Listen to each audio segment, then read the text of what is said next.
नहीं, राष्ट्रवादी नहीं, ये सरकारी मीडिया है, ये दलाल मीडिया है, ये दरबारी मीडिया है, राष्ट्रवादी नहीं है।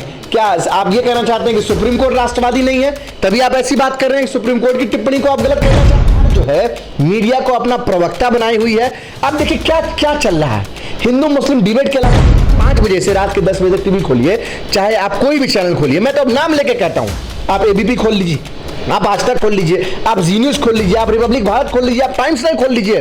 तरीके से नुपुर शर्मा पर सुप्रीम कोर्ट ने टिप्पणी करी है, उसको कैसे देख रहे हैं आप? देखिए, आज सुप्रीम कोर्ट की जो टिप्पणी आई है, ऐसा लगा कि एक गहरी अंधेरी रात के बाद सूर्योदय हुआ है और एक ऐसा सूर्य निकल कर आया है जिसने ये दस्तक देते हुए ये कहा है कि अंधकार के बादल छट रहे हैं और जल्द छट जाएंगे। सुप्रीम कोर्ट की जो टिप्पणी रही है वो बहुत महत्वपूर्ण है और फिर से एक बार सुप्रीम कोर्ट ने बताया है कि अगर मुल्क में कुछ भी गलत होता है, कोई भी गलत तरह की बयानबाजी होती है, गड़बड़ी होती है, तो कोर्ट उस पर सख्त रवैया अख्तियार करेगी। कोर्ट ने कहा है, दिल्ली पुलिस को फटकार लगाई और ये कहा है कि ऐसा लगता है कि आपने नुपुर शर्मा के लिए रेड कारपेट बिछाया हुआ है। उनको क्या सत्ता के कुछ महत्वपूर्ण लोगों का समर्थन प्राप्त है जिसकी वजह से आज तक उनकी गिरफ्तारी नहीं हो पाई, जबकि उनके ऊपर कई सारे एफआईआर हैं।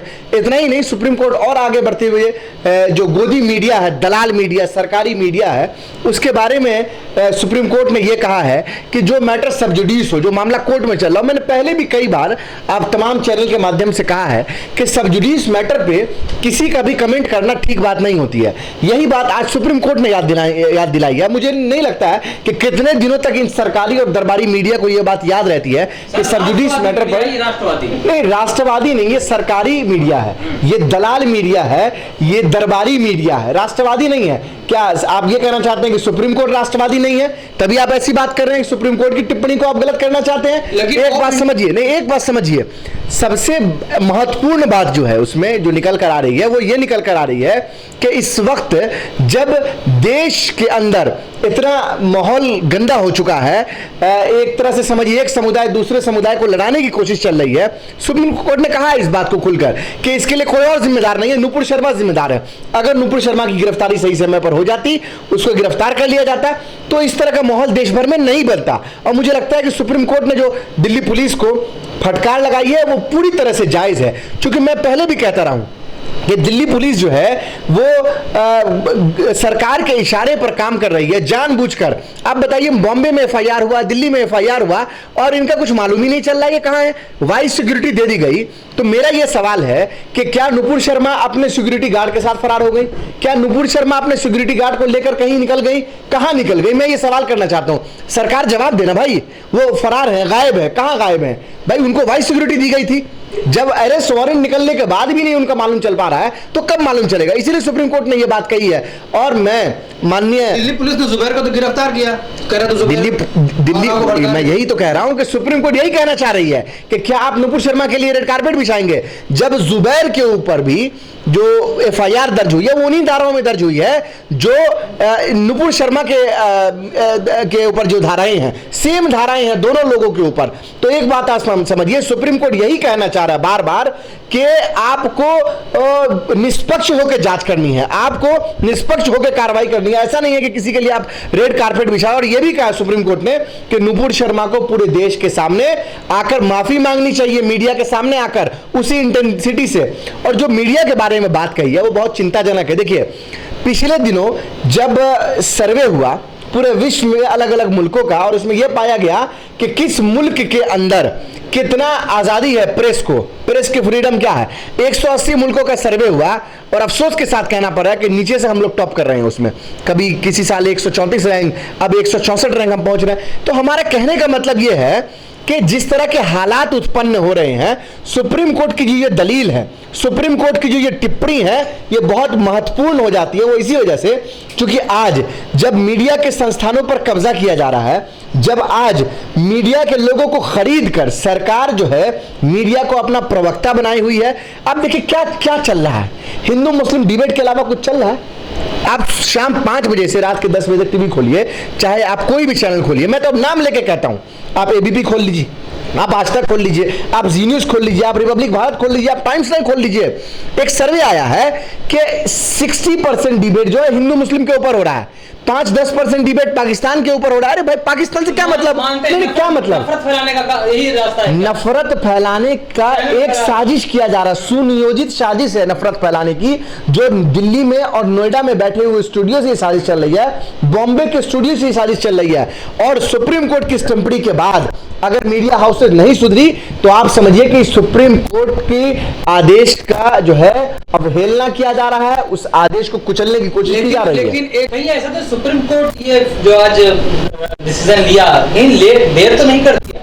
देखिए, ये कहना कि देर हुई है या नहीं हुई माननीय न्यायालय के बारे में ये उचित नहीं है, लेकिन ये बात जरूर है कि अगर देर भी हुई, अगर हुई, ठीक है, जैसा कि आप कह रहे हैं, तो मैं ये कहता हूं देर आए दुरुस्त आए, ठीक है। अब हम दुरुस्त तरीके से आ रहे हैं, हम एकदम क्लियर तरीके से आ रहे हैं। न्यायालय ने ये कहा, न्यायालय उसके बाद ये मामला देखिए, किसी भी तरह के जब जघन्य अपराध देश में कहीं भी होता है, वो हर किसी की आत्मा को झकझोर कर रख देता है, चाहे वो कन्हैया की मौत हो, चाहे वो अखलाक की मौत हो, चाहे वो अफराजुल की मौत हो, चाहे वो रकबर की मौत हो, किसी की भी मौत हो, हर मौत जो है, एक इंसान जब मरता है तो वो एक इंसान नहीं मरता है। एक इंसान के साथ जब जघन्य अपराध किया जाता है, उसकी हत्या की जाती है, तो वो सिर्फ एक इंसान के साथ नहीं होती बल्कि पूरी इंसानियत के साथ वो अपराध किया जाता है।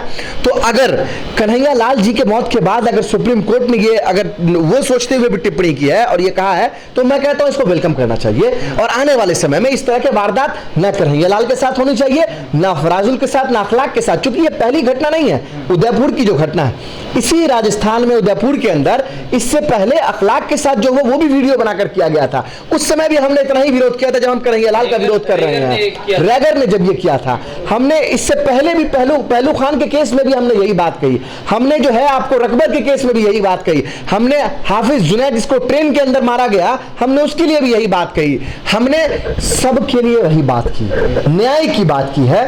और आज भी हम न्याय की बात कर रहे हैं। जिन लोगों ने अपराध किया है उनको सजा मिलनी चाहिए। और राजस्थान की कांग्रेस सरकार इस बात के लिए मुबारकबाद देने की है कि उन्होंने पूरी सिचुएशन को कंट्रोल किया, अपराधी को 2 घंटे के अंदर गिरफ्तार किया, परिवार से मिलने स्वयं मुख्यमंत्री गए, 50 लाख रुपए का मुआवजा, सरकारी नौकरी और स्पेशल कोर्ट के अंदर उसको यूएपीए के तहत आतंकी मामला इसको समझ के कि शायद इसके अंदर कोई साजिश हो, एसआईटी गठित की गई, एनआईए को जांच सौंपी गई, स्टेट और सेंटर दोनों मिलकर इसका जो इस जांच को कर रही है। आज भी 2 लोगों को गिरफ्तार किया गया, उनसे पूछताछ चल रही है।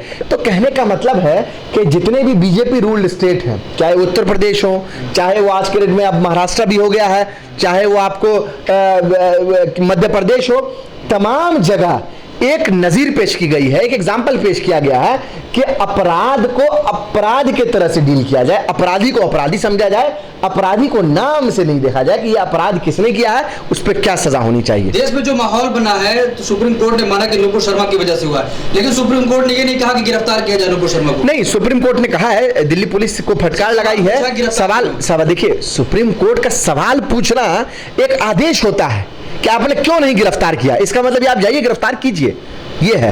अब ऑर्डर की कॉपी अभी नहीं आई है, अभी मैं देखा नहीं ऑर्डर की कॉपी, जो बहस चल रही थी सुप्रीम कोर्ट की, वो हम लोग प्रोसीडिंग देख रहे थे।